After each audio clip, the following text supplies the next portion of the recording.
મુન્દ્રા મધ્યે સમરસ સિંધુ સમાજનું કોઈ પણ જ્ઞાતિ જાતિ કે પક્ષ પાર્ટીના વળગણથી મુક્ત એવા આ સંમેલનની વિશેષતા એ હતી કે 14 જેટલી સોસાયટીના હિન્દુ પરિવારોએ સ્વયંભૂ રીતે જાત મહેનત કરીને પોતપોતાની કર્મકુશળતા કામે લગાડીને આ કાર્ય મારું છે ભાવથી તન મન અને ધનથી આ ભવ્ય સંમેલનને સફળ બનાવ્યું હતું. આ સંમેલન દ્વારા પ્રાંતવાદ, ભાષાવાદ, જ્ઞાતિવાદ, જાતિવાદ, ઊંચ નીચ બધા બંધનોથી મુક્ત સમરસ હિન્દુ સમાજ એક પાથરણે બેસી શકે, એક પંગતમાં જમી શકે એવો મજબૂત સંદેશ સમાજમાં પ્રસ્થાપિત થયો છે.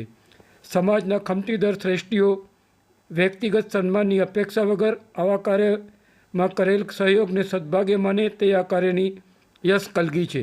કાર્યક્રમના પ્રારંભે સવારે આશરે 450 જેટલી બહેનોએ પરંપરાગત વસ્ત્ર પરિધાન સાથે કલશ યાત્રા યોજી હતી, જે બધી જ સોસાયટીઓ સહિત નગરના મુખ્ય માર્ગોથી બારોઈ રોડ થઈને કાર્યક્રમ સ્થળે પહોંચી હતી.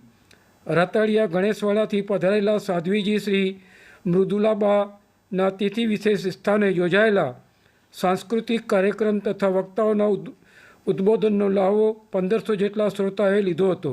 વક્તાઓ શ્રી જીતુભા જાડેજા, ધર્મ જાગરણ સંયોજક ડૉક્ટર મંથલ ફૂફલ, આરતીબેન શર્મા તથા મયંક તિવારીજીએ પોતાના વક્તવ્યમાં પંચ પરિવર્તન દ્વારા રાષ્ટ્ર નિર્માણ અંગે માર્ગદર્શન આપ્યું હતું. ઋષિરાજ વિદ્યા નિકેતન તથા સરસ્વતી શિશુ મંદિરની વિદ્યાર્થીઓ સાથે સોસાયટીના બાળકો દ્વારા રાષ્ટ્રભક્તિનો તથા ભારતીય સંસ્કૃતિનો સંદેશ આપતી રંગારંગ કૃતિઓ રજૂ કરવામાં આવી હતી. બહેનો દ્વારા કરવામાં આવેલા સુશોભન આકર્ષણનું કેન્દ્ર બન્યું હતું.